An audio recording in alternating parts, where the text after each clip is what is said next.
Last time out in the Youth Academy Challenge, we were beaten 2-1 by Legia Warszawa in the Superpuchar Polski final. In a game that we should have won, but we did terribly in, and we had a player sent off when we were trying to get back into the game.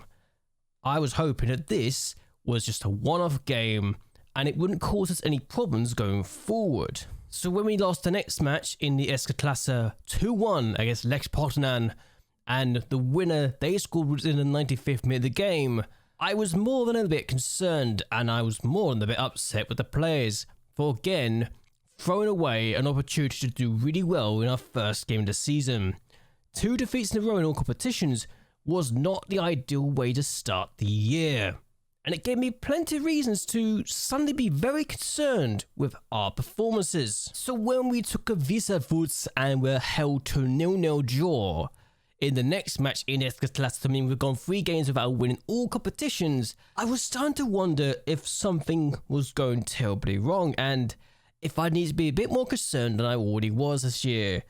The idea that we could be struggling at the beginning of this season when we've been so good last year was not something I was prepared for, and it gave me a lot of reasons to think something with my tactic was starting to break, or the players I was bringing in to play for the next season, Adamczuk and Jasinski for example, may not be as good as I was thinking they could be for this tactic. But then we took on Mieszletnica and we beat them by 2-0. Yes, they went down to 10 men in the 40th minute of the game.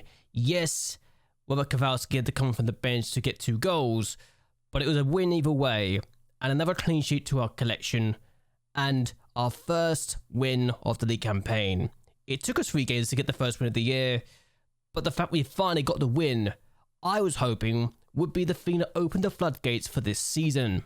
And the win against Jagiellonia Białystok when we took a 90th minute winner gave me a lot of reasons to believe that this was potentially the thing that opened the floodgates at long last. Smoles was the person that I was thinking would be really good, and as far as I was concerned, this could be the person that would finally open the door and ensure that this kind of late drama was going to go in our favour and that we could continue to do well in the league and we could continue to thrive in all competitions this year after a disappointing and slow start to the league. And then he threw away all my good faith in him by getting sent off inside 10 minutes against St. Patrick's Athletic in the Champions League Champions Path playoff first round.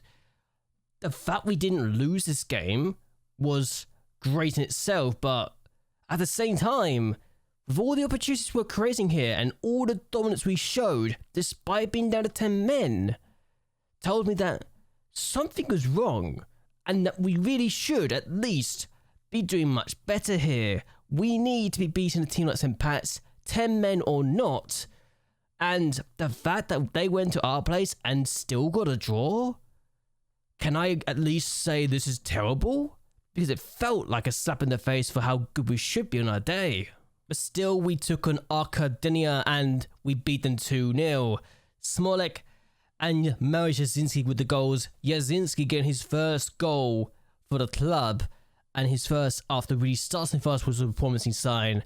And they had no shots in this game, so Arca were not anywhere close to our level, and this is what I'm hoping we'll be doing against St. Pat's in the next match in the Champions League. Because I want to get into the league phase of the Champions League for the 2nd year running for the very first time. Shockingly, we've never done that in the save, despite the fact we last year dominated the league to such a degree. Surely we can beat St. Pat's in Ireland and go through to the next round. And then we did this, and I really want to know, how on earth did we lose to St. Pat's Athletic on penalties?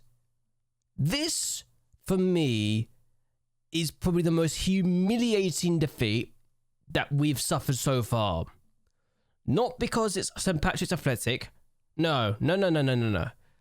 It's more the fact that we were so dominant in Poland last year. We have beaten some incredible teams in the past. Atletico Madrid. We've beaten Lyon in the past. we've been some really good teams, and we absolutely made Bayern work for their victory in the league phase last year, but we couldn't score against St. Patrick's Athletic in either leg. They couldn't score against us. That's fine.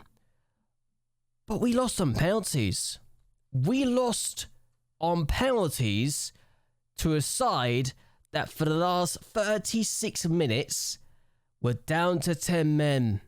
Forgive me for saying this, but how on earth am I meant to feel? How am I meant to feel justified? How am I meant to feel like this was not a disastrous defeat for us? At what point do I look at this and think this has gone well?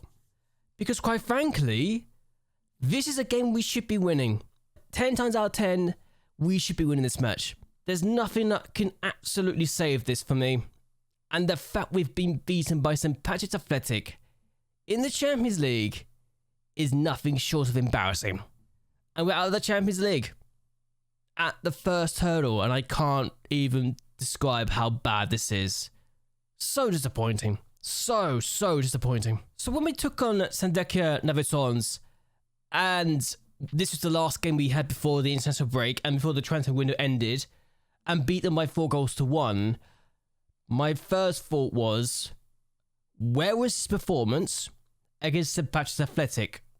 Where was his performance in the Champions League? Where was his performance in the Super Cup final? Where was his performance in the first league game of the year? The second league game of the year? Where we needed this kind of performance, and we've shown this kind of performance in every sense of the word.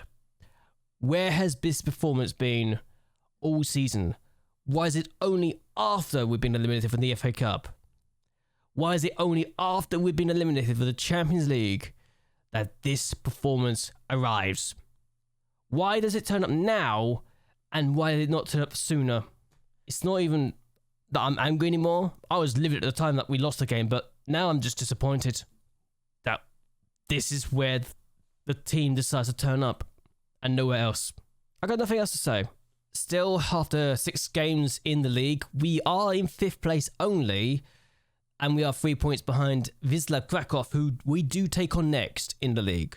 So, a win against them means we go above them, and we're down in 5th place because Lech Poznan beat us. So that's the only reason we're down in 5th and not in 4th. Legia Gdańsk actually doing as well as they should be this year. Legia Warszawa haven't been doing that well this year either, so that defeat against them in the Super Cup looks a bit more embarrassing now at this point, doesn't it? Let's be frank. Oh, and the Wisla lost draw looks even worse now that they're down in 15th place, but what can you do? We've had a load of transfers, and most of them are just loans at this point.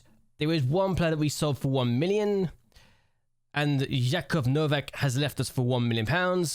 I don't know how he scanned the team that we sold him to, but I don't think he's worth £1 million, though apparently his value of 950,000 to 2 million is worth it, but he's listed for loan. So clearly, I've scanned them out their money.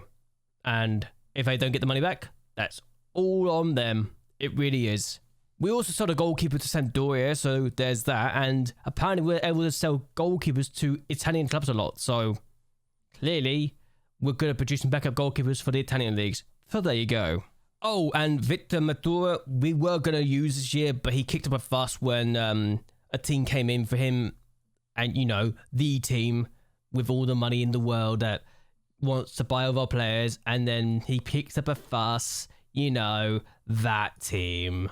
Swans Wrocław, again, causing us problems. He's got 2 years in his contract. I'm not selling him. So I sent him out on loan. He's in the Czech Republic. And he's not doing that great so far, but I don't think the team he's really signing for is particularly amazing. They are in the top flight of Czech football, but they're like a lower half mid-table team. They're also currently bottom of the table with just 2 points so far. So whether or not this will be good for his development, I actually don't know, but it could always be worse. Oh, and Sokel's now at under 18 in the second tier of the Bundesliga. He's conceded 11 goals in 5 matches with no clean sheets so far. I don't think this is going to be great for his development. But given that this team is expected to be in 18th place and they're currently in 15th, don't really see that as a bigger loss. The fact he's playing in the second tier of German football is actually good for his development in terms of competition-wise. Everything else, probably not so much. We've also got £97.76 million in the bank now, so there's that. We do have our Europa League draw, though, and that draw is this. Dnipro, Celtic, Robertis, Puskas, Molde, Crystal Palace, Rudez, and Lask. So those teams are the teams we should be facing and doing well against. And I'm going to show you this because I just realized how this is actually noticed in the coefficients. We're actually quite high in the coefficients charts right now. And I want to show you that quite quickly. So this is interesting to me because if you look at the coefficients and the teams in this competition, we actually 6th place in the coefficients for this competition, which is very high. Higher than I thought it would be. And it made me think that we're a pot 1 team, given that some of the teams we're taking on are actually in pot 1. Like Dnipro, for example. They're a pot 1 team, Celtic are pot 2. So Dnipro are doing well, so let's see. Dnipro, who are 10th, are pot 1 team. Celtic, who are taking on, our pot 2 team. So that's exciting to say the least that we're doing so well in this competition and so well in the coefficients right now. If we were in the Champions League, we would have been higher up in this list and potentially a pot 3 or 2 team at this point. I actually don't know, but it's exciting for it to know we're so high up. And in the Europa Conference League, we would actually been very high up as well, like 3rd or 4th or 5th or something like that. So again, exciting signs to say the least. But yeah, I genuinely had to show this because I couldn't believe how high we were ourselves. And it's exciting to say the least that we're this high up.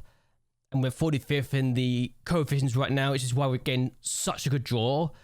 And it tells me that, yes, we are starting to progress quite nicely and we will get some nicer draws in the future. But again, it was a shock to me. I didn't think it would work out that way. And it gives me hope that in the future, in the Champions League, if we do well in this competition this year, we can get some really nice draws again in the future. But I just want some good draws. That's all I want. Also, I'm actually going to show you this as well, because it's actually useful and it shows you a few things. The finances side of the coefficients. We're up to 69th now, and we're starting to get better and better, and it's very interesting to say the least how well we could do there. But yeah, I wanted to show you that kind of stuff, and also show you just how disappointing things have gotten, that we've been knocked out by St. Patrick's in the Champions League, when we should be in the Champions League again this year, but it is what it is. What I'm going to do is end this here. I hope you guys enjoy yourselves. I hope you guys like and share this video and that you also subscribe to the channel. It really does help me a lot. But anyway, until next time, goodbye and well, good night.